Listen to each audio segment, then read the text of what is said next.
정치 카페 테라스. 네, 며칠 봄이더니 오늘 몹시 많이 춥네요. 안녕하세요. 정치 카페 테라스 지기 이정미입니다. 오늘은 제 옆에 박홍순 쌤이 없습니다. 좀 쉬고 싶다던 새해 소원 하나 들어드린 셈이죠. 대신 이번 방송은 여인천하가 되었네요. 바로 소개해드리겠습니다.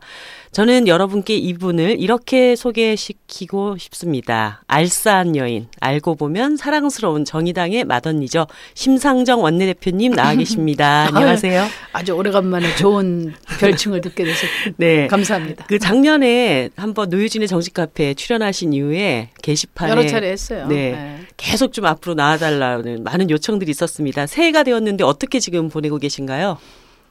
아무래도 이제 올해는 이제 우리 당이 이제 국민과 시대 속에 더 깊게 소통해야 하는 한 해거든요. 네. 근데 우리 정의당의 내공을 우리 국민들에게 잘 보여드려야 되기 때문에 어저께 우리 의원단 워크숍을 네. 이제 제주도에서 하고 지금 바로 일로 온 거예요. 네. 올 한 해도 우리 심상정 원내대표님의 많은 활약을 기대하면서 많은 분들이 충격적인 사건을 기억하실 텐데요. 개를 빨랫줄에 묶은 채 오토바이에 매달고 수키로를 달린 60대 남성이 결국 주민신고로 경찰에 붙잡힌 일이 있었습니다.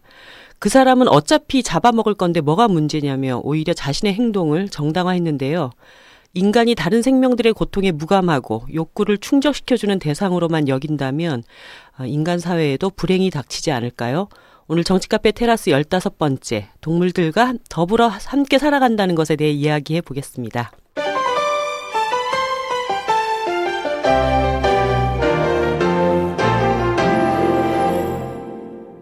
네, 오늘 테라스에는 정말 귀한 손님을 모셨습니다. 우리에겐 우생순과 제보자의 감독으로 알려져 있지만 오늘은 카라의 대표로 모셨습니다. 카라.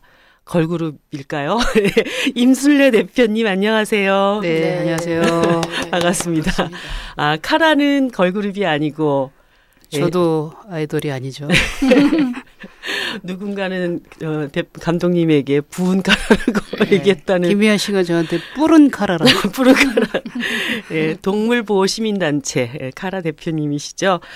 작년에 제보자 이후에 이제 다음 작품들에 대한 또 많은 기대들이 있는데 요즘 근황에 대해서 좀 먼저 말씀을 여쭤보겠습니다. 네, 이제 제보자 개봉하고 한 3개월 정도 지나서요. 이제 다음 작품 이제 하려고 이제 서서히 워밍업 중입니다. 네, 뭐 중국에 가신다는 말씀 있어요? 이런 거 미리 말하면 안 되는 건가? 네, 뭐 그런 얘기가 있어서요. 네. 요즘에 그 뒤늦게 중국어 공부하고 있습니다. 예. 근데 많은 분들이 임순례 감독님이 나오신 자리에 심상정 원내대표님이 함께 하신 이유, 두 분의 인연이 도대체 왜 이 자리에 함께 이렇게 하게 되었을까요? 그건 아주 굉장히 은밀한 네. 영업 비밀이기 때문에.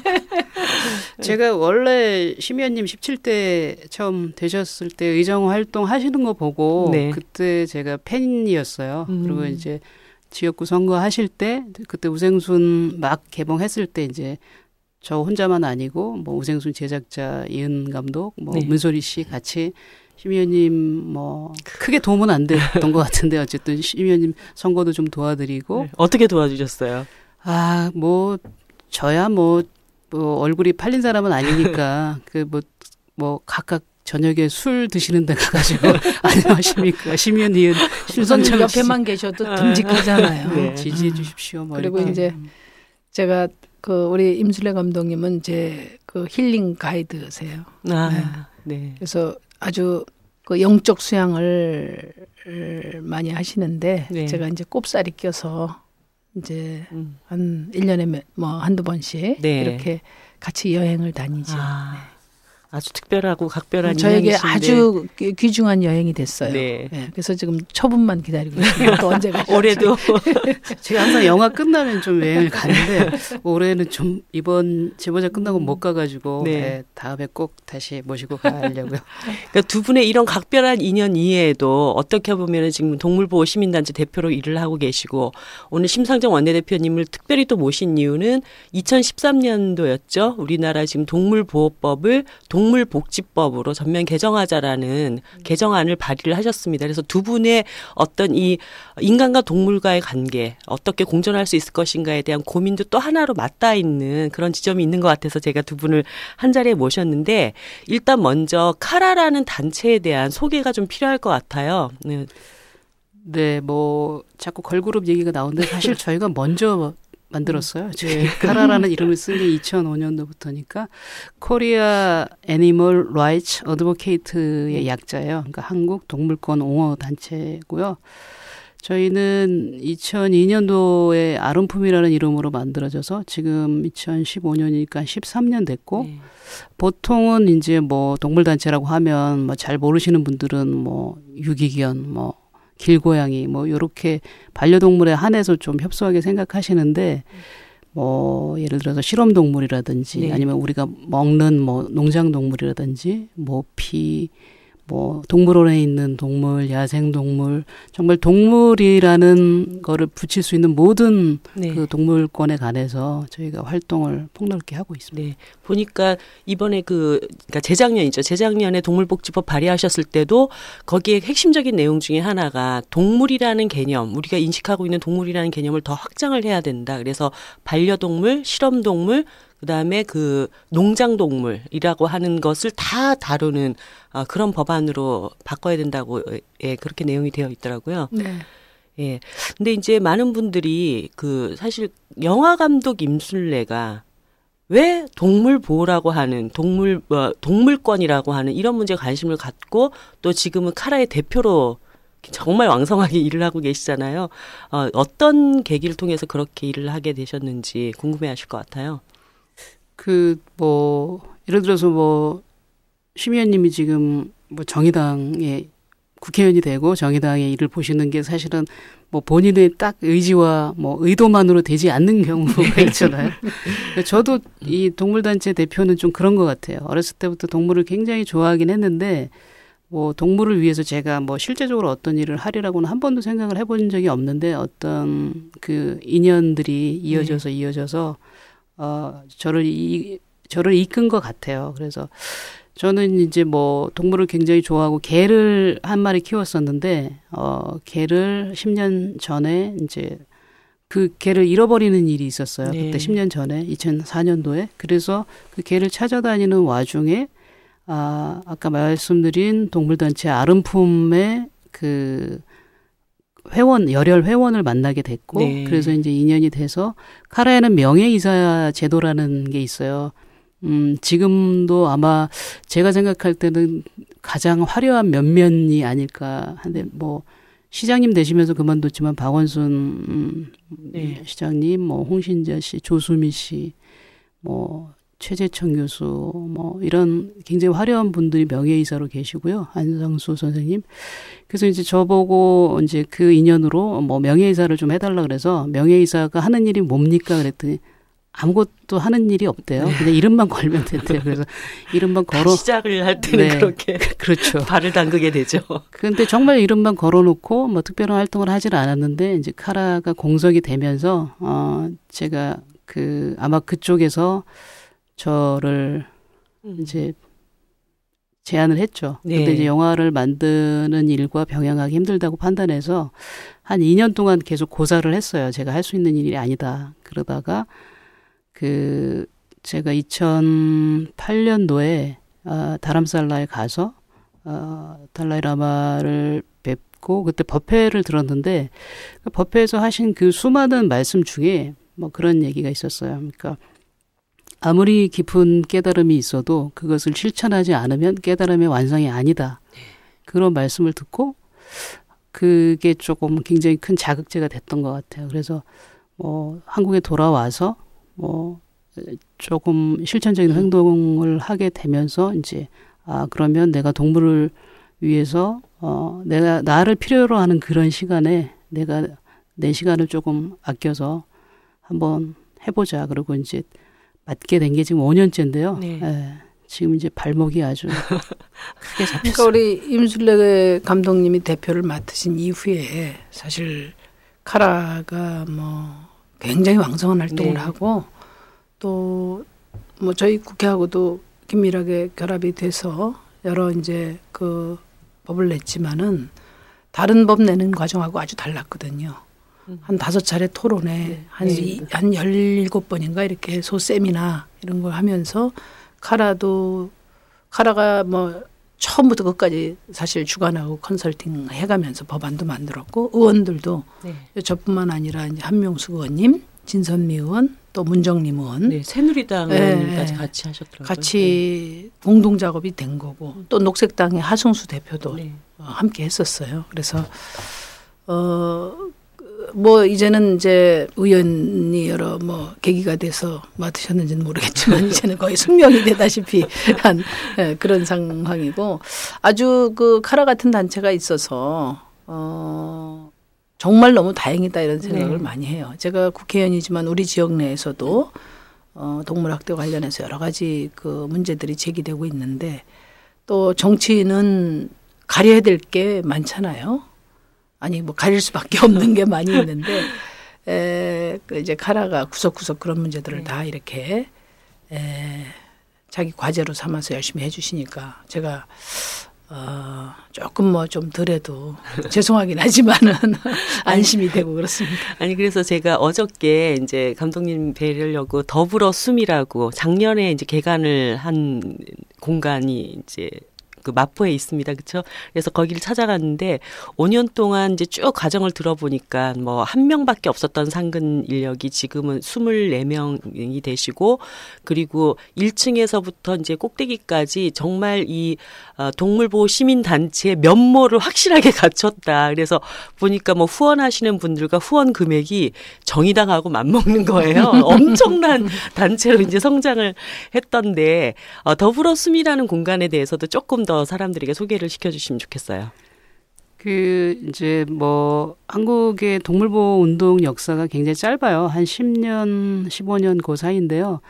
말씀하신 대로 뭐 심 의원님이 굉장히 열심히 잘한다, 뭐 이렇게 눈에 띈다 그러는데 상대적으로 왜 눈에 띄냐면 워낙 열악하기 때문에 조금만 해도 티가 나고 굉장히 또 할 게 많고 굉장히 전방위적으로 문제가 많은 나라이기 때문에 그래서 이제 뭐 그 저희는 또 굉장히 운도 좋았던 것 같아요. 제가 대표를 맡고 나서 몇 개월 후에 또 이유리 씨가 또 자기 발로 찾아와서 이렇게 도와줘서 좀 인지도도 많이 됐고 어쨌든 전반적으로 숨 개관식에는 또 조수미 씨가 출연을 해가지고 그렇죠. 이제 뭐 그 명예이사이신 조수미 씨가 이제 초기에 그 씨앗이 되는 자금을 한 1억 5천만 원을 기부를 하셨고요. 그래서 이제 저희가 그 동물운동을 하면서 정말 일회적으로 어떤 동물 학대나 동물의 문제가 있을 때 그거를 바로바로 그 대증 처리를 하는 거는 한계가 있다. 계속 구조적인 문제를 개선하기 위해서는 어떻게 해야 될까. 그래서 이제 카라가 방향을 정한 게 뭐 시민들의 동물에 대한 의식을 좀 바꾸는 게 필요하다. 그래서 의식을 바꾸려면 일단 뭐 제도도 바꿔야 되죠. 그래서 아까 의원님 말씀하신 대로 동물보호법이라든지 여러 가지 뭐 행정적인 그 내용을 바꾸는 작업이 굉장히 필수적이고 중요하고요. 그다음에 이제 일단 그런 법이나 제도를 바꾸려면 시민들의 의식이 같이 가야 되는 부분이 있어서 그러려면 캠페인하고 교육을 집중적으로 좀 했으면 좋겠다. 사람들이 동물을 뭐 많은 분들이 그러잖아요. 아는 만큼 보이고 아는 만큼 사랑한다고 하는데 동물에 대해서 사실 많이 좋아한다고 하지만 우리가 동물에 대해서 아는 것이 제대로 없어요. 그리고 어떻게 동물하고 올바른 관계를 맺어야 되는지 교육받은 적도 없고 그래서 이제 그런 역할을 저희가 집중적으로 했으면 좋겠다. 그래서 이제 아름품에 이제 더불어 숨이라는 게 저희가 만든 잡지의 이름인데 무크지 잡지 이름인데 인간과 동물이 더불어 숨을 쉬는 아름다운 사회를 만들자. 그래서 이제 교육과 이제 그 여러 가지 활동을 좀 뒷받침하기 위한 그런 공간이에요. 그래서 뭐 교육 공간도 있고 아마 제일 좀 그 많은 분들이 관심을 가지는 공간이 1층에 있는 그 의원님 아직 안 그때 오셨죠. 개관식 때. 그때는 저희가 강아지가 어제 그 이정민 선생님 온 거보다는 적었지만 직접 가서 그 입양할 아이들을 직접 볼 수 있는 그 입양 카페가 있고요. 2층에는 또 동물병원이 있고 이제 도서관, 동물 전문 도서관이 있어요. 그래서 동물에 대해서 공부하고 싶은 사람이 항상 볼 수 있고 뭐 그런 여러 가지 시설들이 있고요. 어쨌든 캠페인, 교육, 그다음에 이제 다양한 어떤 그 활동 등을 통해서 어쨌든 시민들의 의식, 근본적으로 동물에 대한 인식을 바꾸는 데 좀 집중하고 있습니다. 네, 그 카라의 캠페인 활동 중에 이제 제일 핫한 이슈부터 먼저 얘기를 다뤄봐야 될 것 같은데 어저께 오전에 기자회견이 있으셨잖아요. 그러니까 카라가 프리오랑 프로젝트를 시작하겠다라는 선언을 하셨습니다. 이 말이 사람들에게 되게 낯설게 느껴질 텐데 그렇죠. 도대체 프리오랑이 무슨 말인지. 네. 예. 오랑이 두 가지 뜻으로 쓰였는데요. 그 하나는 이제 오랑우탄의 준말이고요. 줄임말이고 또 하나는 주주동물원, 고양시에 있는 주주동물원에 있는 그 오랑우탄이 두 마리가 있는데 한 아이의 이름이 오랑이에요. 네. 지금 쇼를 하고 있는. 근데 이 친구는 불법으로 밀수된 친구라서 이제 카라에서는 어쨌든 제도리도 사실은 불법으로 포획됐기 때문에 우리가 바다로 놔줄 수 있었잖아요. 네. 그 근거가.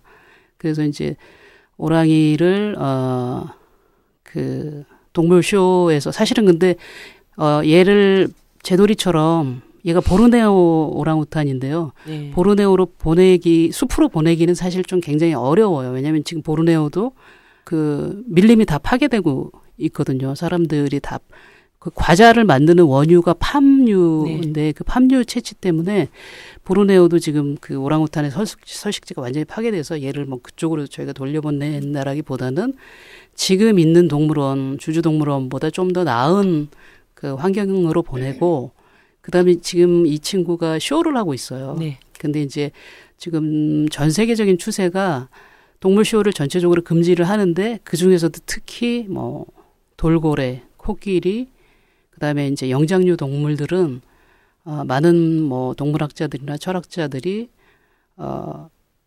영어로 그렇게 표현하더라고요. Non-human person. 그러니까 네. 사람은 아니지만 비인간 인격체라고 표현을 하던데 그래서 이 비인간 인격체들은 어떤 자아를 가지고 있고 굉장히 사람의 지능이나 네.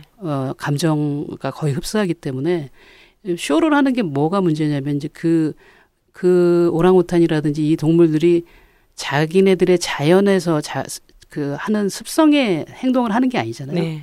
예, 뭐 예를 들어서 오랑우탄이 뭐 자전거를 탄다든지 뭐 인간의 행동을 흉내내는 것들이고 네. 그것들이 그 친구들에게 그 행동을 습득하기 위해서 많은 고통을 주기 때문에 쇼를 금지하자. 그래서 이제 우리나라의 오랑우탄이 딱 3군데 있어요. 서울대공원에 7마리, 그다음에 에버랜드에 4마리, 주주동물원에 2마리인데 서울대공원은 오랑우탄 쇼를 하고 있지 않고요. 네. 에버랜드는 그동안 뭐 내 사랑 타잔이라는 프로그램으로 쇼를 하고 있다가 저희 카라가 에버랜드에 계속 그 대화를 하고 공문을 보내서 확인을 했는데 올해부터 하지 않겠다고 선언을 했어요. 그러니까 이제 남은 거는 주주동물원 뿐인데 주주동물원하고도 계속 대화를 하고 있는데 이제 사람들에게 입장객들에게 가장 인기 있는 쇼다 보니까 쉽사리 포기를 못 하더라고요. 그래서 저희가 프리오랑 캠페인을 해서 이제 시민들의 어떤 지지와 동참을 호소하고 있는 중입니다. 주주동물원의 공식적인 답변은 뭐였던가요?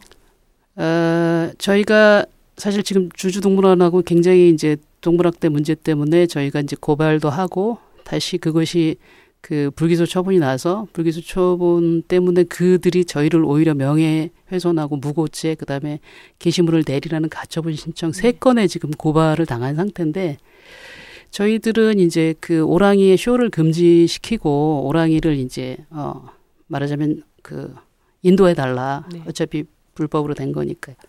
근데 이제 주주동물원에서는 말로는 작년에 그 문제를 가지고 계속 서로 협의를 했는데 말로는 그렇게 하겠다 그러는데 그 사이에 전혀 뭐 그 아이가 사는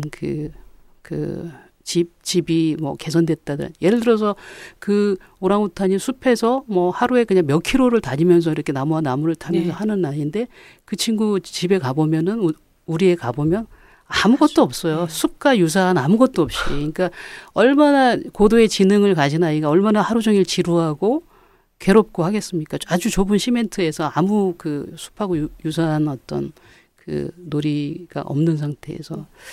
그래서 뭐 전혀 뭐 그 개선의 의지가 보이지 않고 그냥 말로만 계속 뭐 그렇게 하겠다 하면서 계속 그 뒤로 미루고 그래서 어떤 그들의 어떤 의지가 확인이 안 되고 있는 상황이에요. 그 동물원 얘기가 나오다 보니 그 얘기를 좀 더 해야 될 것 같은데 그 이제 제가 어떤 자료를 찾아보니까 야생 코끼리가 동물원에 갇혀 있는 것은 자신의 활동 범위의 1000배가 좁은 그리고 그 북극곰의 경우에는 100만 배가 좁은 곳에서 이제 서식을 강요당하는 그런 상태라고 하더라고요. 근데 원래 동물원이 이제 뭐 많은 사람들에게 동물에 대한 학습의 효과를 주는 장이다. 이렇게 얘기를 하고 있는데 카라에서는 이 동물원이라는 것에 대해서 어떻게 보고 계십니까? 그래서 이제 예전에 동물원의 개념이 이제 사람들에게 어떤 그 위락이라고 하죠. 즐거움을 주는 그런 목적만 강조됐던 거죠. 그래서 이제 전부 전시를 하고 이제 뭐 쇼도 그 중에 일부인데 지금은 이제 전체적으로 지금 말씀하신 대로 그 동물들의 생태대로 살 수 없는 것 때문에 특히 이제 대부분 동물원에 있는 동물들이 야생동물이잖아요.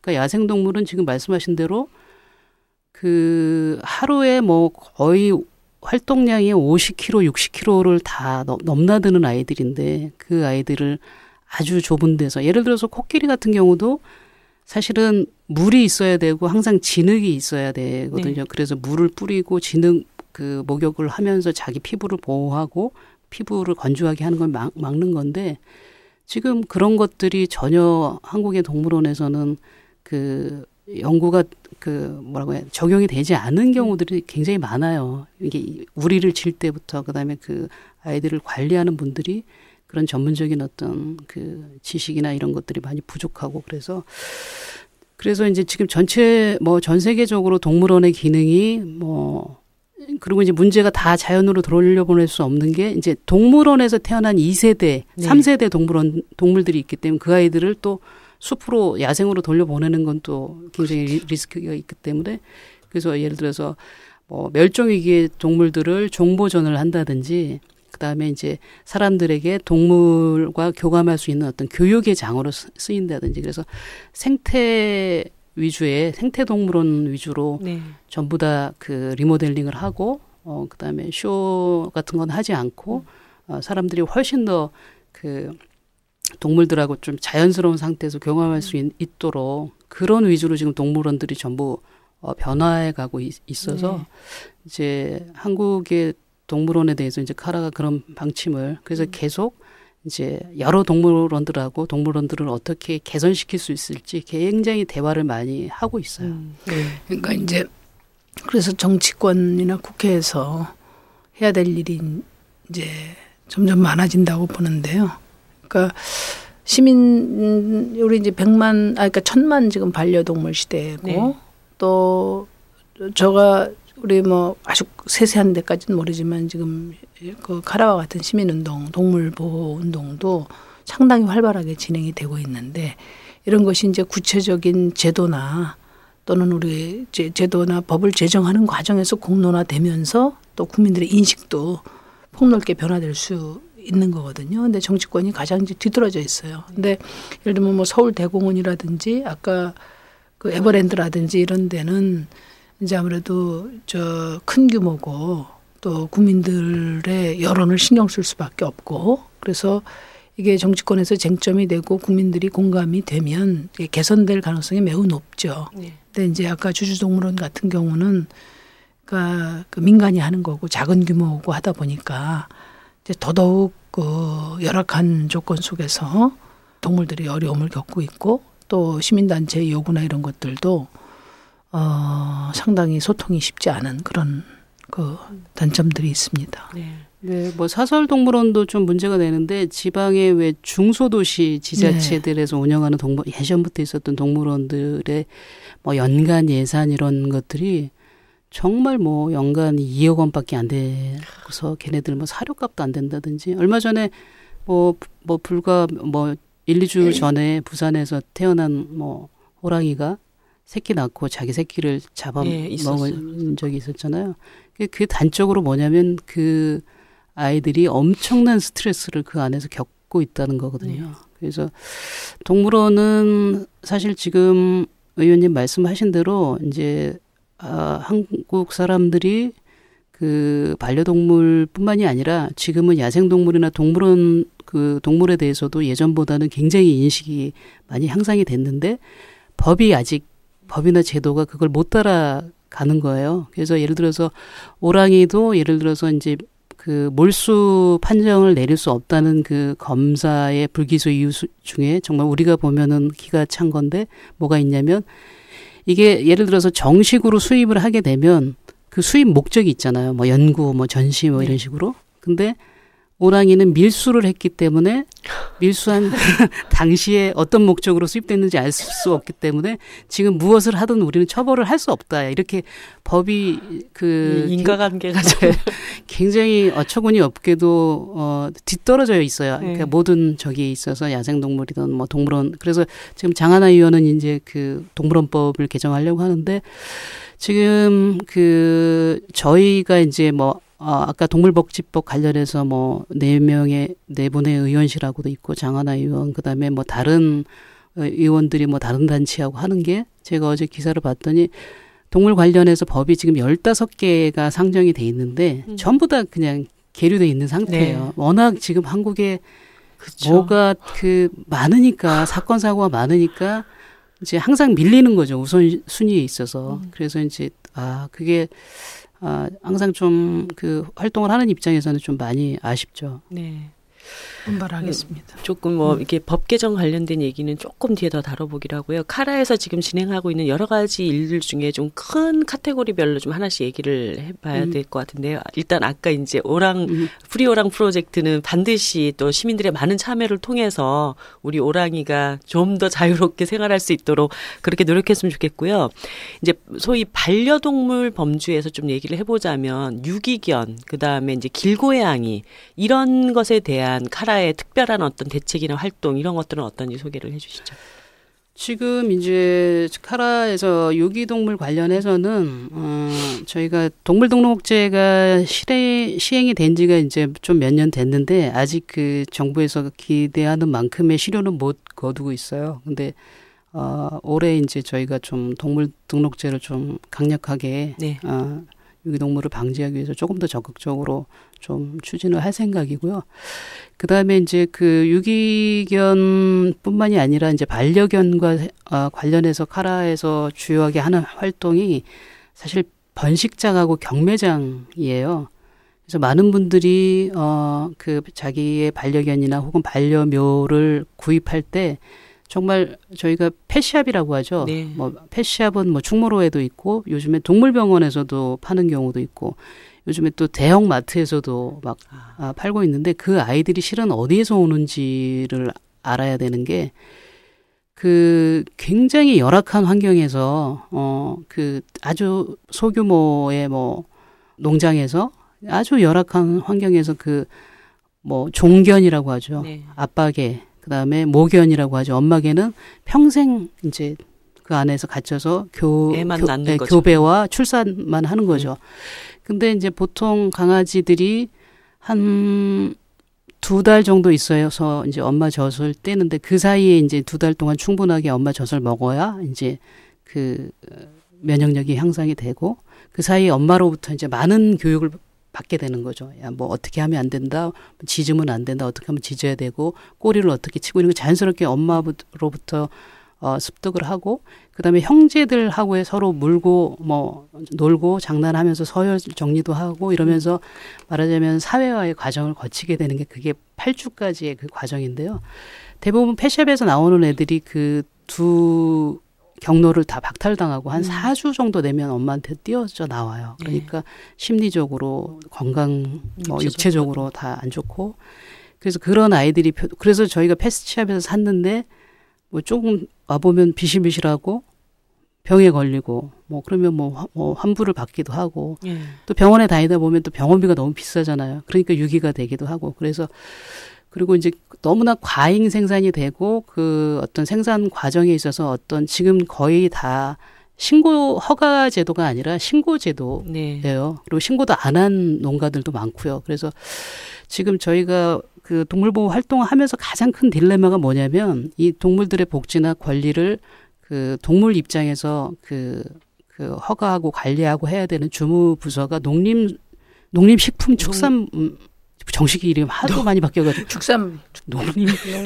농림축산식품부 식품부 저희가 줄여서 농식이라고 부르는데 농식. 어쨌든 그 농림축산식품부가 네. 사실은 축산 농부의 권리를 보장하면서 또 동물보호의 업무를 동시에 네. 사실은 배치되는 업무를 동시에 하고 있다 보니까 예를 들어서 그 지원금을 그런 어떤 그 강아지를 생산하는 그런데 뭐 시설 개선비로 준다든지 사실 그 저희 입장에서는 굉장히 엄격하게 자격을 심사해서 생산량을 줄이고 네. 그다음에 아주 복지가 잘 돼 있게 그런 아이들 허가된 농장에서 있는 아이들만 관리를 해야 되는데 지금 전혀 그런 게 이루어지지 않아서 사실 이런 부분들이 사실은 그런 유기견 문제에 있어서 그 굉장히 아주 구조적으로 우리가 손을 봐야 되는 네. 그런 분야인 거죠. 예, 그 펫샵으로까지 오는 과정에서 그 농가들에 대한 네. 뭐 관리라든가 그렇죠. 이런 것들을 더 철저히 해야 된다는 네. 것이고 길고양이 관련해서는 지금 뭐 그 청취자분들은 조금 낯설 수 있겠지만 TNR이라고 하는 네. 예, 그 작업들을 하고 계시잖아요. 네. 예, 그것에 대해서도 좀 TNR은 트랩 잡아서 네. 너처 중성화를 해서 리턴 그러니까 잡아서 그 제구역에 방사를 한다는 건데 개체수 조절을 위한 이제 중성화 수술이고요. 지금 이제 뭐 지자체에서 하는 지자체도 있고 하지 않는 지자체도 있고 이제 그런데 문제는 이제 뭐 하는 지자체에서도 사실은 이거를 어떤 길고양이 대책에 대한 어떤 전반적인 그 관리 차원에서 한다라기보다 뭐 민원 그 해소용으로 하기 때문에 제일 중요한 게 불임 수술을 하고 나서 자기 구역에 방사를 해야 되거든요. 네. 그래서 다른 곳에 놔주면 그 아이가 잘 살지 그렇죠. 못해요. 네. 그런 고양이는 자기 영역에 대한 그렇죠. 그런 모니터까지 철저하게 해야 되는데 지금 지자체에서 시행하는 그 TNR 같은 경우는 뭐 예를 들어서 잡아야 되지 않는 아이들도 많거든요. 네. 뭐 지금 수유 중인 아이라든지 아니면 뭐 아예 5개월이 안 됐다라든지 근데 뭐 마구잡이로 이제 돈을 주니까 마구잡이로 잡는다든지 아니면은 또 며칠간 이렇게 보호를 하고 있다 내보내야 되는데 바로 내보낸다든지 아니면 다른 지역에 내보낸다든지 이런 것 때문에 모니터링이 잘 안 돼서 카라에서는 이제 그런 거를 조금 보완하는 TNR을 지금 자체적으로 시행을 하고 있고요. 지금 한 3년 정도 하고 있는데 아주 모범적으로 반응이 저희 같은 경우는 이제 돌아와서 어떻게 살고 있는지 사후 모니터링 보고서를 다 받아요. 그래서 지금 점차적으로 TNR을 좀 확장하고 작년까지는 서울에 있는 분들 그다음에 TNR에서 중요한 거는 지속적인 관리를 할 만한 누군가가 있어야 되는 거죠. 네. 캣맘이라고 우리가 부르는 네. 그런 분들의 절대적인 협조가 없으면 TNR 사업이 이루어질 수가 없어서 올해는 이제 경기도권까지 확대를 해서 하고 있습니다. 그 고마워 미안해라고 하는 그 옴니버스 영화 4부작으로 되어 있는 그 영화의 맨 마지막 편이 임순례 감독님 작품이잖아요. 고양이 키스라고. 거기에서 사실 이 길고양이들과 인간과의 관계 이런 것들이 이제 굉장히 따뜻하게 잘 그려져 있는데 거기 모델이 저는 지금 와서 보니까 임순례 감독님 본인을 모델로 그리지 않았을까? 아니요. 저는 아직 캣맘 은 아니고 네. 그 캣맘은 사실은 뭐라고 해야 되나 캣맘의 길로 들어서는 순간 굉장히 인생이 고달파요. 그래요? 왜냐면은 단 하루도 집에서 쉴 수가 없어요. 네. 눈이 와도 비가 와도 그 아이들이 기다리고 있기 때문에. 그러니까 친구들이 같이 놀러 가자고 하는데도 못 가는. 뭐 이사를 마음대로 갈 수도 없고 뭐 어디 휴가를 갈 수도 없고 그래서 저희 동물 운동하는 친구들도 고양이의 세계에는 발을 들이지 마라. 그래서 저는 사실은 그 지금 저희 집 제가 살고 있는 집 바로 밑에 할머님이 계시는데 그 할머니가 그 당신 댁에서 고양이 밥을 주는데 할머니가 6개월 동안은 캐나다 가 계시고 6개월 동안 한국인데 할머니가 캐나다 가 계시는 동안 제가 할머니 댁에 밥을 주는 뭐라고 해야 되나 반년짜리 캣맘이에요. 대리모. 네. 그래서 이제 그 미안해 고마워 말씀하신 그거는 이제 제가 전체적으로 그 총괄을 했는데 제가 고양이에 특별히 관심이 있어서 만들었다기보다는 다른 감독님들한테 우선권을 줬더니 다른 감독님들이 다 개를 만들어서 네. 제가 이제 할 수 없이 고양이를 만들었고요. 그걸 만들면서 이제 캣맘의 세계 캣맘들 취재를 많이 하면서 캣맘들에 대해서 정말 많이 알게 됐어요. 얼마나 존경스러운 일이고 얼마나 고된 일인지. 그래서 캣맘들이 사실은 제일 힘들어하는 게 예를 들어서 사료값도 사실 만만치가 않더라고요. 그렇겠죠. 저도 계속 요즘에 사다 보니까 애들이 굉장히 많이 먹어요. 그래서 사료값, 그다음에 이제 그 아이들이 아프면 병원비 이런 어떤 현실적인 물질적인 그 희생도 따르는데 그분들이 제일 힘들어하시는 게 그 주민들과의 민원, 예. 마찰. 예. 왜 밥을 주냐? 너희들 때문에 고양이들이 늘어나지 않냐? 예. 그래서 이제 그 영화에서도 나오지만 TNR을 하는 민원의 대부분이 사실은 그 음식 쓰레기 봉투를 예, 찢는다. 그 다음에 밤에 우는 기분 나쁘게 운다. 그거거든요. 그러니까 이제 중성화 수술을 하면 기분 나쁘게 우는 발전기 때 우는 울음소리는 거의 100% 사라지고요. 네. 그 다음에 이제 캣맘이 관리를 하게 되면 이제 사료를 주니까 쓰레기 봉투를 찢는 일이 훨씬 줄어들고요. 그래서 뭐 지금으로서는 사실 길고양이, 도시의 길고양이는 어쩔 수 없이 우리가 공존을 해야 되는데 그 지금 상황에서는 밥을 주면서 중성화 수술을 계속적으로 해나가는 게 아마 제일 뭐 좋은 해결책일 것 같고요. 그래서 뭐 강동구에서는 지금 길고양이 급식소라고 해서 지금은 자치센터죠. 자치센터나 뭐 이렇게 공공기관 앞에 그 길고양이들이 마음 편히 먹을 수 있는 아주 공개된 급식소를 줘서 밥 주는 분들과 주민과의 마찰이 많이 줄고 있고요. 그러니까 고양이를 아주 좋아하시지는 않는다 하더라도 이때까지 고양이에 대해서 굉장히 막 꺼림직해하시고 기분 나빠하시는 분들이 지금 이 길고양이들에게 그 카라가 하는 활동들이 어느 정도 자신들이 불편함을 느꼈던 것들을 해소하는 과정이라고 하는 이런 시각들을 많이 또 이렇게 가져주시는 것도 필요한 것 같아요. 그게 이제 아직 큰 숙제로 돼 있죠. 네. 오히려 우리 고양시가 캣맘들이 네. 활동이 굉장히 활발하거든요. 근데 그게 아직까지는 제한적으로 이루어지니까 아까도 말씀하신 것처럼 이게 주민들이 고양이로부터 뭐 여러 가지 불편함을 느끼는 것을 오히려 해결하는 해법이고 네. 그것을 또 그분들이 캣맘들이 헌신적으로 그런 어떤 공적 가치에 복무하는 네. 그런 일이라는 것을 연결해서 이해하시는 분들이 거의 없더라고요. 우리 동네에서도 이 문제 때문에 한참 논란이 돼서 제가 많은 설명을 드린 적이 있고 네. 지금은 그것을 이해하는데 이게 무슨 개인의 취미생활 때문에 말하자면 고양이들 더 번식하게 만들고 또 동네를 주민들을 어지럽게 한다. 네. 이런 얘기들이 많이 있어요. 그래서 아까도 얘기했지만 알아야 면장을 한다는 옛말이 있듯이 지금 카라에서 이제 시민 교육을 위해서 여러 가지 활동을 하고 있는데 저는 이제 뭐 말씀을 몇 차례 우리 임철래 감독하고도 나눴지만은 우리 지역에서도 지금 이전에도 카라하고 협력해서 유기견들 그 돌보는 사업도 했었고 지금 제가 우리 지역구에 만들어 놓은 청소년 카페가 있어요. 네. 청소년들만 전용으로 사용하는 카페 톡톡톡이라고 있는데 거기서 청소년 그 교육 프로그램으로 또는 그 체험 프로그램으로 카라와 연계해서 그 동물 복지에 관한 여러 그 지식과 또 인식을 담아보자 이렇게 이야기를 좀 하고 있고요. 네. 더 나가서 이제 우리 정의당이 네.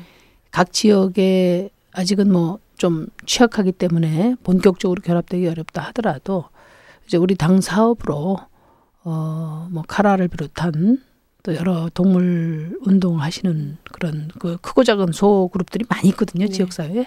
그런 분들하고 연계해서 적극적으로 시민사회 그 인식 변화를 위한 역할을 주도적으로 좀 해나가야 되겠다. 그래서 제가 사실은 조금 더 고민해가지고 당에 그 동물보호운동과 관련한 프로그램도 이제 제시를 좀 해보려고 지금 생각 중에 있어요. 네.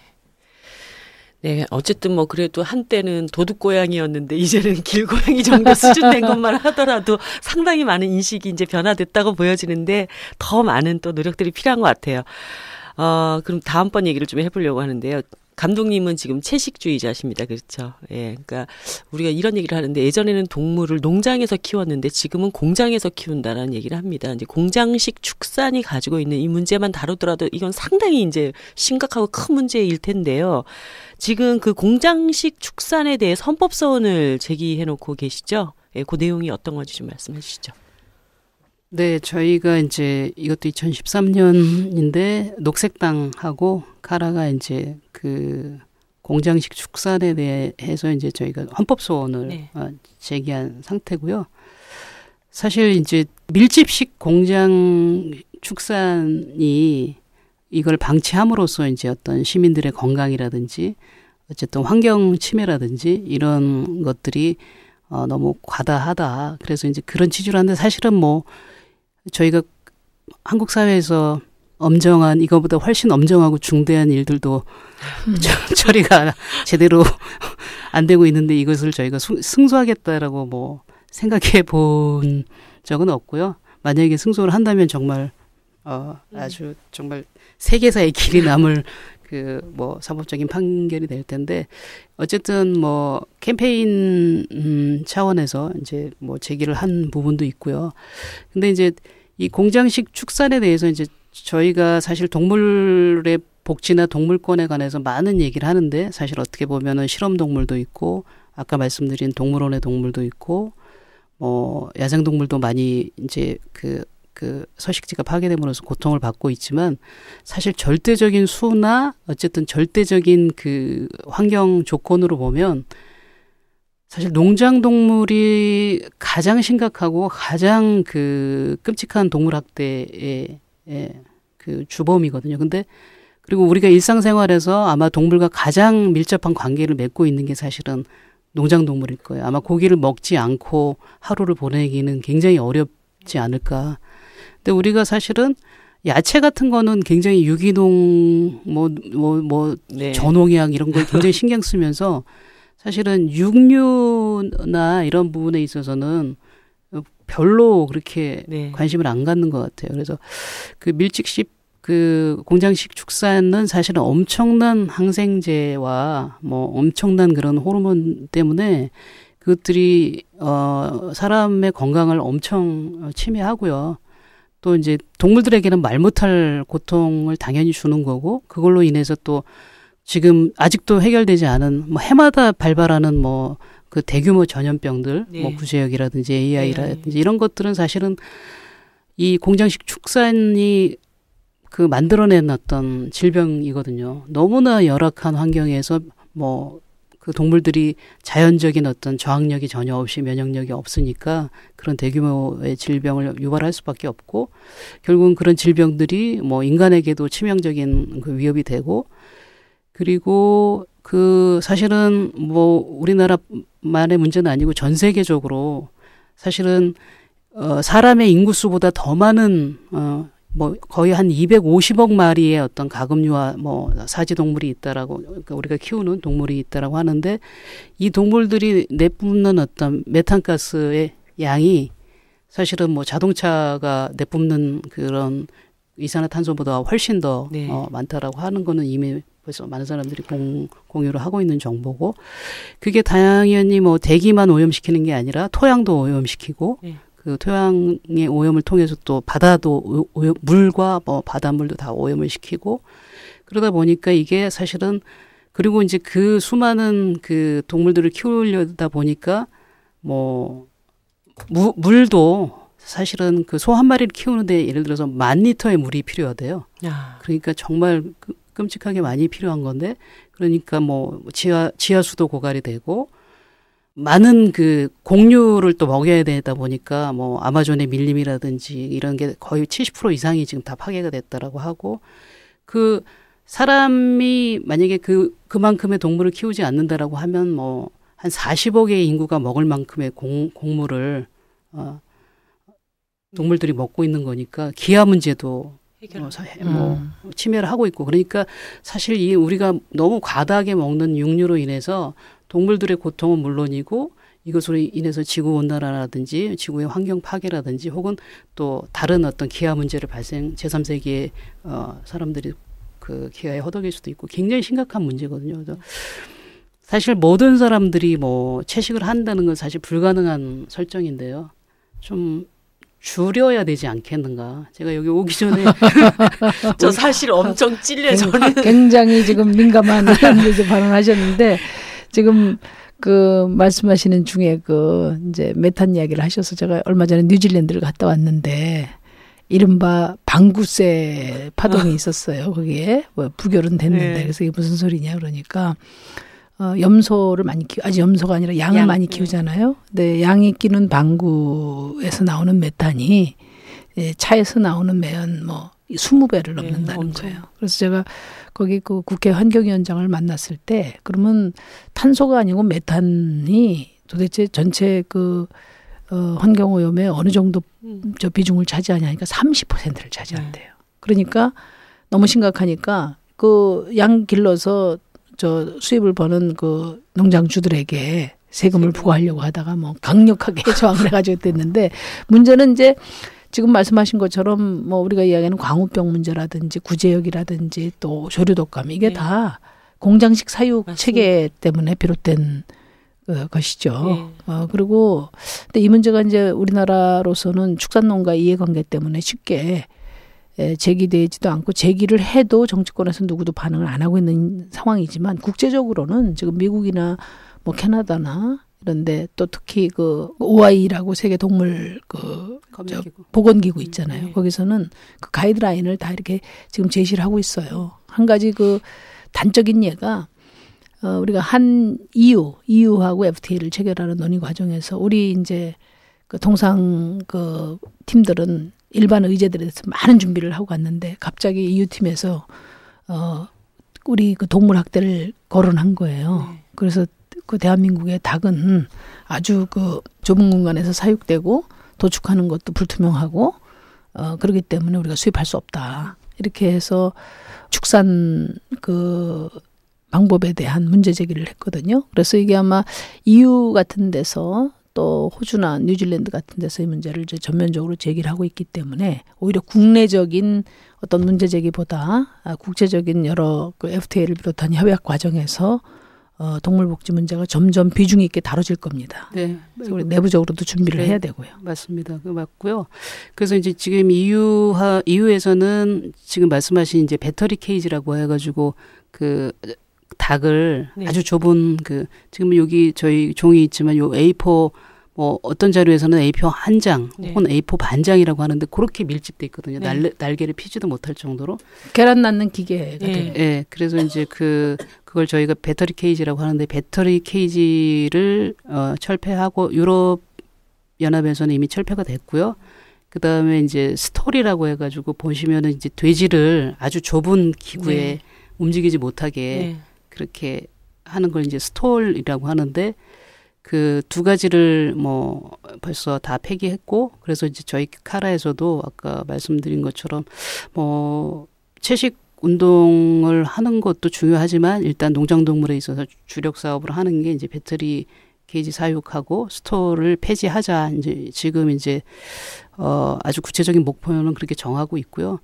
그래서 사실은 저도 예전에 고기를 많이 먹었던 사람이고 그래서 고기를 먹는 것에 대해서 그것이 굉장히 비윤리적이기 때문에 모든 사람들이 다 채식을 해야 됩니다. 이렇게 말하는 건 굉장히 좀 어려운 지점이 있고 다만 이제 우리가 그럼 할 수 있는 게 뭐냐 현실적으로 했을 때 지금 한국은 너무 고기를 많이 먹어요. 그래서 많이 먹는 소비자 중에 한 명이 저여가지고 조사를 해봤더니 1970년도는 1인당 연간 육류 소비량이 5kg였는데 이제 지금 한 거의 45kg. 그러니까 10배, 40년 사이에 한 10배가 늘어났죠. 근데 제가 보기에는 치맥과 회식, 삼겹살 회식. 삼겹살에 소주. 많이 버리는 것도 굉장히 많은 것 같아요. 그래서 그리고 요즘 소고기 소비량도 엄청나게. 그래서 이제 외식을 하면서 이제 많이 고기들을 선택을 하는데 좀 많이 남기지 않고 뭐 일주일에 내가 고기를 끊을 수는 없다고 하더라도 좀 많이 일주일에 한 번만 먹는다든지 뭐 3번 먹는 거 2번 줄인다든지. 그리고 이제 유럽에서 이제 지금 말씀하신 대로 농장 동물의 복지를 위해서 이제 동물 복지 인증 유기농처럼 네. 인증이 된 그 제품들을 소비하자는 이제 운동들이 있고요. 뭐 당연히 유기농처럼 많이 비싸죠. 네.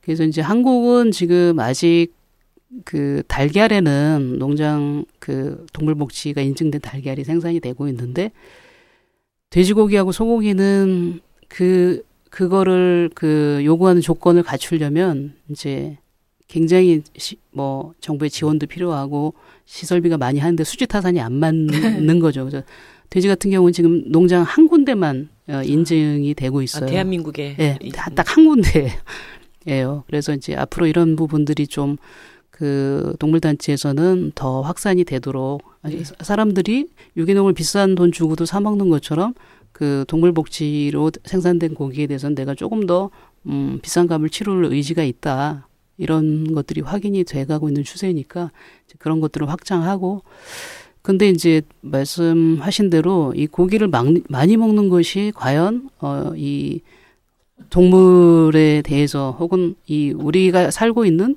어떤 지구 환경에 관해서 어떠한 영향을 끼치는지를 좀 한 번쯤 고민해 보신다면 네. 조금은 줄일 수 있을 것 같아요. 네.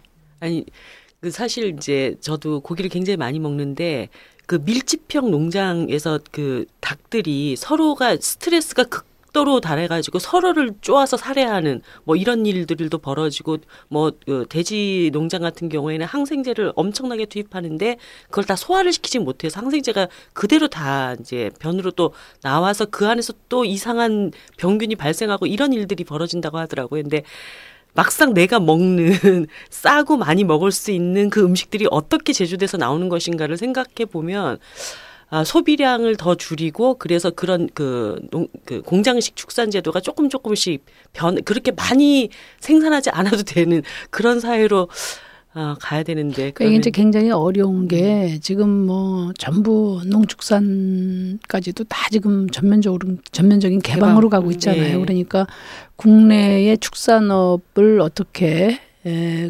그러니까 친환경적으로 이것을 개선할 것인가가 의제가 될 수가 없어요. 그리고 지금 뭐 국내 축산 농가들이 개방으로 인한 뭐 피해라든지 또 그래서 약 먹고 자살하시는 분들도 생기고 뭐 지금 생계 자체가 어려운 네. 상황이다 보니까 이런 것들을 하나하나 차분차분하게 정치권에서도 다루고 필요하면은 제도적인 조치를 할 수 있는 상황이 아니죠. 그리고 특히 이제 지금 각국마다 이 축산 방법이나 뭐 행태가 너무나 다르잖아요. 호주나 뉴질랜드 같은 경우에는 네. 정말 좀 속된 말로 자연산이 많은 데 비해서 또 유럽, 미국이나 이런 데는 굉장히 공장형 축산이 이제 대부분인데 이런 것까지를 다 감안해서 우리 식탁에 올라오는 이제 이 고기에 대해서 우리 국민들이 판단할 수 있도록 하려면은 상당한 정도의 지금 준비가 필요하고 또 정치권에서 그만큼 심도 높은 논의가 필요한 거죠. 근데 지금 뭐 그 부분은 거의 의제가 되질 못하고 있는 상황이니까 지금 동물복지법이 제출된 지 1년 반이 다 돼 가는데도 아예 리뷰조차 검토조차 안 되고 있는 배경하고 거의 비슷합니다. 아까 이제 공장식 축산 관련해가지고 조류 독감이라든가 이제 구제역 뭐 이런 문제들이 발생했을 때 우리가 마지막으로 좀 점검해봐야 될 것이 그 병이 발생하면 완전히 인근 몇 킬로까지죠? 3kg. 3kg까지 해가지고 완전 살처분을 다 해버리잖아요. 이 문제에 대해서 또 카라의 입장이 있는 걸로 제가 알고 있습니다. 그게 이제 뭐 예방적 살처분이라고 하는데 이거는 이제 뭐 OIE에서 제시한 룰이기 때문에 뭐 한국에서도 뭐 일방적으로 뭐 폐기할 수 없는 거긴 한데 말씀하신 대로 외국의 농장의 환경이라는 거는 우리하고 또 많이 달라요. 왜냐하면 우리 농장하고 다음 농장하고 3km 이상이 떨어져 있는 경우가 많거든요. 근데 우리 한국 같은 경우는 굉장히 밀집돼 있기 때문에 그래서 이제 뭐 우리 농장에서 외국 같은 경우에 이 농장에서 발생하면 여기 뭐 이 농장에 있는 애들만 죽이면 거기서 해결이 되는데 한국은 너무 밀집돼 있는데 우리 농장을 넘어서서 그 인근이 다 초토화가 되는 거죠. 근데 이제 어떤 현실적인 문제를 떠나서 이제 카라의 입장이라기보다 이건 제 입장인데요. 네.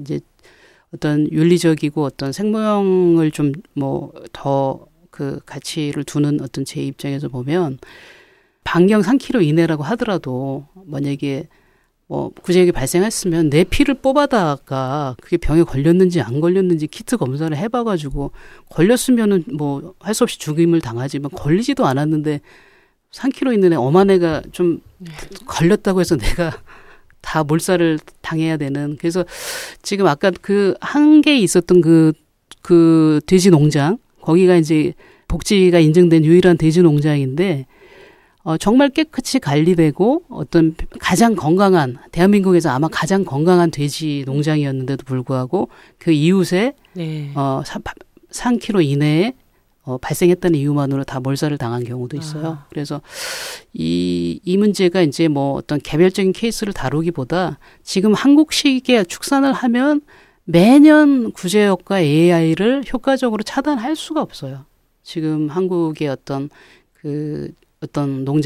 농축산업 어떤 그 상황을 보면 이거는 정말 뭐 매년 수백만, 뭐 올해도 벌써 AI 때문에 뭐 1000만 마리 이상의 닭과 오리들이 살처분을 생매장을 당하고 해도 이 문제는 매년 반복될 수밖에 없고 그래서 이 어떤 과감하게 정말 이 어떤 축산의 방식을 바꾸지 않으면 이 동물들의 정말 희생은 뭐 어떤 분들은 뭐 그래 뭐 병 걸려 죽으나 뭐 잡아먹혀 죽으나 마찬가지인데 뭔 상관이냐 뭐 이렇게. 그리고 사람들이 굉장히 좀 둔감해 있어요. 2009년도에 그 구제역 났을 때는 사람들이 굉장히 쇼크를 많이 받고 그래서 그걸 계기로 해서 뭐 채식을 하게 됐다는 사람들도 네. 많은데 이게 매년 반복되다 보니까 사람들이 어떤 그 부분에 있어서 굉장히 둔감해지는 것 같아요. 그래서 그 둔감해진 것도 있는데 이제 뭐 그 전염병에 대한 그 위기 의식이 굉장히 커지니까 오히려 그 동물에 대한 어떤 무차별한 네. 그런 조치를 가지고 오히려 민심을 수습한다든지 네. 아니면 그걸 위안을 삼는다든지. 네. 그러니까 이게 사전적인 어떤 철저한 예방이라든지 네. 과학적인 그런 그 관리가 개선되지 않고 아주 매너리즘적인 네. 그 행정이 반복되면서 나타나는 문제죠. 사후 대처가 항상 있고요. 미리 어떻게 예방할 것인가. 그다음에 예를 들어서 이제 카라 같은 경우는 이제 백신을 줘라 미리. 네. 근데 뭐 그런 방법 같은 것들도 전혀 정부에서 어떤 선제적으로 아주 미리 컨트롤하는 그런 능력과 이런 정보 어디서 몇 마리를 키우고 있고 어떤 경로로 이동하고 있고 이런 것들이 뭐 저희 동물단체 입장에서 보기에는 너무 주먹구구식인 거죠. 예, 뭐 아주 종합적인 여러 가지 것들이 필요하겠지만 저는 1차적으로는 사른 채로 그렇게 생매장시키는 그것만은 좀 정말 안 했으면 좋겠다는 생각이 들었습니다. 그 요즘 이제 많은 여성들 사이에서는 그 동물 실험을 하지 않은 화장품을 구매하기 이런 운동들이 있습니다. 그러니까 저도 너무 충격적이었는데 그 토끼 눈에다가 마스카라 실험을 하기 위해서 이게 분비물도 나오지 않는 그 마른 토끼 눈에다가 온갖 화학약품을 다 칠하고 있다는 이런 이제 얘기들도 막 많이 알려져 있는 얘기인데요. 화장품 동물 실험 반대에 대한 이야기도 조금 더 해보면 좋을 것 같아요. 그 동물 실험이 사실은 사람들이 가장 많이 관심을 갖고 있는 게 알려져 있기도 하고 하는 게 화장품 분야이긴 한데 네.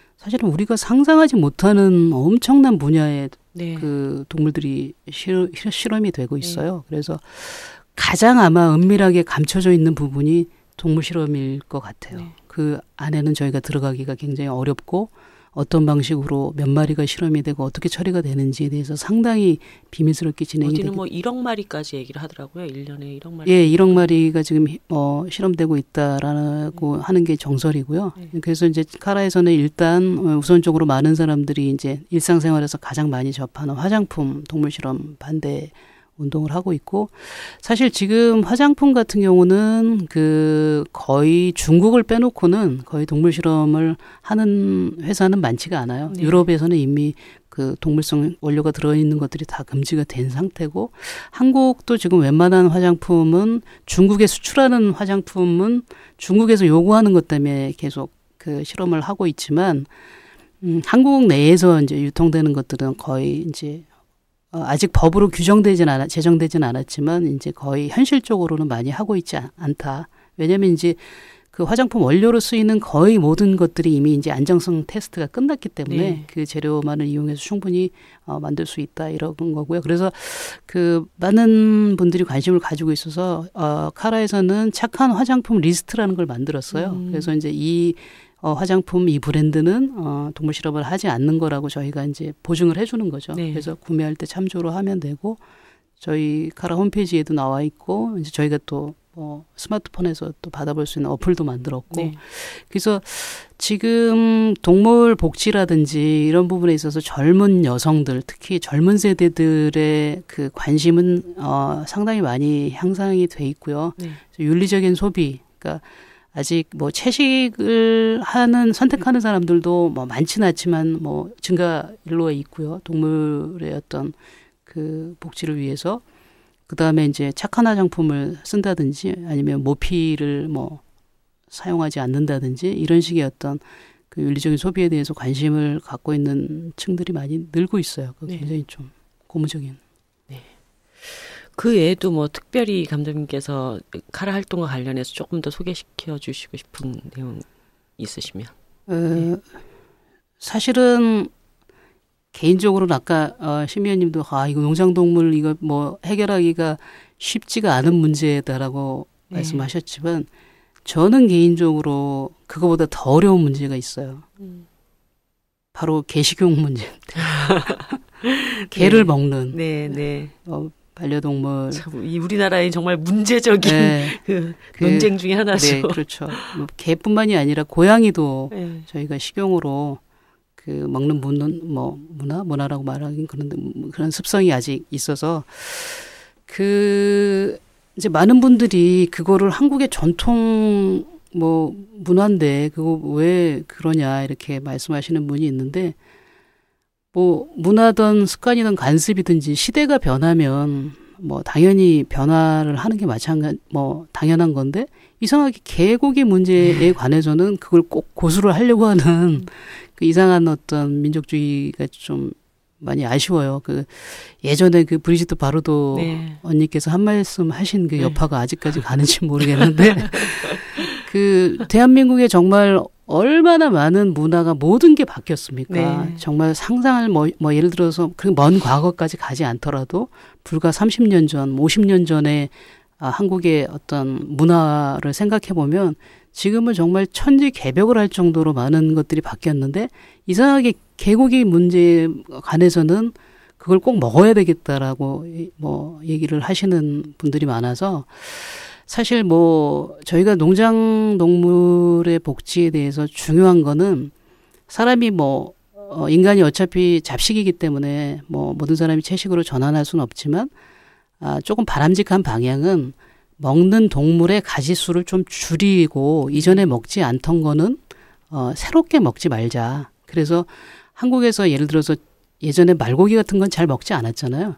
요즘에 또 제주도에서 말을 또 대량으로 먹기 시작하고 있는데 말이라든지 이런 동물들은 상당히 대량으로 생산하기 어려운 동물이에요. 굉장히 키우기가 예민하고 그런 동물이고 또 개도 마찬가지고요. 예전에 저희 조상들이 너무 단백질 공급원이 없을 때 개를 먹었던 거는 엄연한 사실이긴 하지만 그때와 지금은 너무 상황이 다르고 또 개들을 그 당시에 먹었다고 하더라도 지금처럼 그렇게 개농장에서 밀집해서 사육해서 그렇게 뜬장에서 땅에 발 한 번 디디지 못하고 그렇게 사육해서 먹었던 건 아니거든요. 그래서 개 식용 문제가 해결되지 않는 한 한국의 동물 복지가 참으로 넘어야 될 산이 많고도 많은 것 같아요. 어쨌든 이게 가장 중요한 문제라고 저는 생각이 돼요. 그래서 많은 분들이 이 문제를 어떻게 해결할 것인가. 그래서 지속적으로 카라에서 뿐만이 아니라 모든 동물 단체가 이 문제에 대해서 커다란 어떤 돌멩이를 안고 가는 거죠. 지금은 그 좀 어려움이 있지만 빠른 속도로 저는 인식이 바뀔 거라고 보거든요. 제가 이제 동물복지법 발의하게 된 배경도 그런 개인적인 경험이 크게 작용을 했는데 지금 이제 한 1000만 반려동물 시대잖아요. 네. 자기가 가족처럼 같이 살았던 그런 동물을 이제 식탁에 올려놓는 일에 대해서 과거에 개를 식용했던 그런 그 문화나 정서하고는 아주 다른 그런 문화가 저는 형성될 수 있다고 봐요. 네. 저도 이제 어렸을 때 시골에서 우리 집에 메리를 키웠는데 네. 메리. 우리 집 웬만한 개들 이름이 다 메리. 우리 집 개 이름이 메리였던 이유는 옆집 개 이름이 해피였기 때문에 네? 그래서 메리가 됐는데 아주 어렸을 때 단짝이었거든. 네. 근데 이제 서울로 이사 오면서 걔를 놔두고 오게 돼서 아무리 내가 그때 부모님들한테 이야기를 해도 그건 이제 불가능한 일이었죠. 그래서 걔가 광에서 보름 동안 나오지 않을 때 같이 가서 울고 그랬어요. 근데 서울에 올라왔을 때 이제 그 걔가 그 동네 주민잔치에 올라왔었다는 얘기를 들으면서 제가 그 마음의 통증이 몇 년을 갔다고. 그래서 지금 우리가 동물복지 이야기하는 것은 어쨌든 지적 능력과 상관없이 고통을 느끼는 모든 것에 대한 배려지 않습니까? 핵심이. 그런 점에서 이제 이거 제가 어렸을 때부터 어린 시절 그 사춘기를 그리고 지금까지도 굉장히 뚜렷한 어떤 그 고통으로 남아있는 그런 통증으로 남아있는 그 문제를 해결하기 위해서 진짜 덥석 이렇게 잡았던 측면이 있거든요. 그래서 아마 지금 뭐 막연한 기대인지는 모르겠지만은 지금 1000만 반려 시대에 반려동물 시대가 되면서 이제 인식이 크게 바뀌지 않을까. 거기에다가 이제 그런 인식을 반영한 어떤 제도적인 법적인 행정적인 조치들을 해야 될 것 같아요. 네. 잠자고 있던 동물복지법을 다시 일깨워서 반드시 제도 개선이. 저는 정말 이게 좀 안타까운 게 제가 이제 올해 이게 동물복지법 우리 당내에서부터 네. 적극적으로 홍보를 해야 되겠다 이렇게 생각을 하는데 이제 아마 우리 그 테라스의 청취자들도 그런 질문에 대해서 아련한 기억을 갖고 있을 거예요. 네. 노예가 과연 사람인가? 여자가 사람인가? 아동이 사람인가? 그게 이제 그 지금은 뭐 모든 사람이 자유와 평등하게 태어났다 이렇게 하는 것이 뭐 보편적인 인식이지만은 그게 1789년도 프랑스 혁명 당시에 그 인간과 시민의 권리 선언할 때 가장 큰 쟁점이었거든요. 노예가 사람인가, 여성이 사람인가. 이제 그 우리 민주주의 역사가 그 질문과 함께 발전해 왔다고요. 근데 지금 이제 동물복지법 우리가 논의하면서 우리가 이제 21세기에 지금 인간의 어떤 우리가 지속 가능성을 이야기할 때 우리가 다른 사람들의 무슨 그 희노애락을 공감할 수 있으면은 신경계를 가진 모든 동물들의 희노애락을 공감할 수 있지 않겠나. 그런 어떤 질문. 네. 반려동물 1000만 시대 그리고 아까 얘기한 뭐 그 거의 파악할 수 없는 동물 실험 시대. 네. 그다음에 공장형 사육 시대. 이런 반려동물, 사육동물 그리고 실험동물 그다음에 동물원의 전시동물 이런 시대를 앞두고 이제는 윤리적인 질문을 우리가 던질 필요가 있다. 그런 점에서 아직은 많이 좀 이렇게 부족하지만은 이미 시민사회에서 광범하게 특히 젊은 층들을 중심으로 해서 진행이 되고 있고 국제적으로도 뭐 유럽을 중심으로 해서 이게 이제 어떤 국제적인 규범과 제도화에 지금 나서고 있기 때문에 우리 대한민국에서도 저부터 좀 더 적극적으로 나서도록 그렇게 하겠습니다. 네, 꼭 그렇게.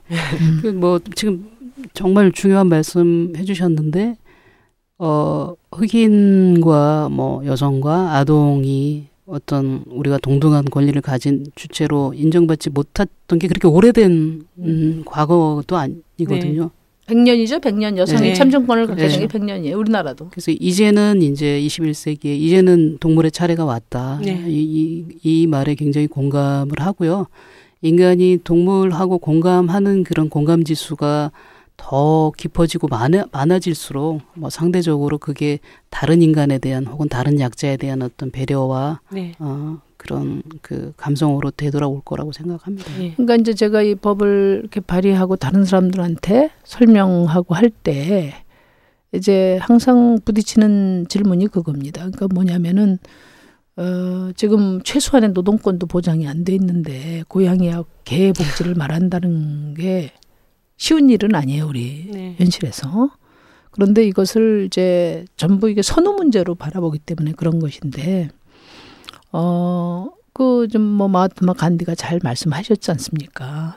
그 사회가 어떤 사회인지를 가늠하는 건 동물을 어떻게 대하는지에 따라 달려있다 이렇게 했는데, 우리 사회에서 가장 약한 동물을 권리를 확대하고 인격적으로 대하면 뭐 인간에 대한 그 대접은 얼마든지 되는 거죠. 근데 문제는 이게 우리도 절망할 필요는 없는 것이 동물 복지가 국제적으로 논의된 게 2000년도예요. 제가 찾아보니까.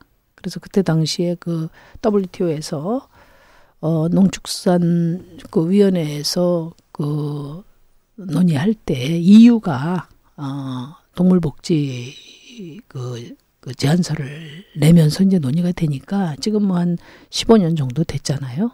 그래서 일단 뭐 좀 법안을 그 동물복지법을 내고 또 그에 뭐 관련돼 있는 관련법들을 낸 게 너무 절실하게 필요하지만 우리 국민들의 의식이나 또 여러 조건으로 보면은 너무 앞선 것이 아닌가 하는 그런 지적을 하는 분들도 있는데 저는 뭐 계속 도전함으로써 계속 또 국민들의 공감을 확대해 나가는, 또 진보정당은 얼리 어답터의 역할을 해야 되니까요. 많은 말씀을 좀 나눴는데요. 오늘 방송을 듣고 청취자분들께서 카라의 뜻이 참 여러 가지로 더 궁금하고 뭔가 함께 할 수 있는 일이 있을까라는 생각을 갖는 분들도 계실 것 같아요. 카라를 후원하거나 지지할 수 있는 방법, 감독님 어떤 게 있을까요? 네, 뭐 홈페이지에 들어오셔서요. 저희가 하는 일이 어떤 일인지 한번 둘러보시면 자연스럽게 아마 후원으로 이어지지 않을까. 더 많은 후원이 더 많은 동물권을 옹호하는 그런 사회로 나아가게 될 것 같습니다. 제가 얼마 전에 어떤 소설을 읽다가 이런 표현이 있었어요. 잊지 마. 내가 이렇게 아플 수 있다면 남도 이렇게 아플 수 있다는 거. 잊으면 괴물이 되는 거야. 이런 말이 있었습니다. 동물과 사람이 정말 아름답게 공존하는 사회, 그 사회를 만들기 위해서 우리 카라와 또 정의당의 심상정 원내대표님 더 많이 노력하는 그런 화이팅을 다짐하면서 오늘 방송은 이것으로 모두 마치겠습니다. 수고하셨습니다. 네, 감사합니다. 네, 오늘 너무 좋은 시간입니다. 공부 많이 했어요.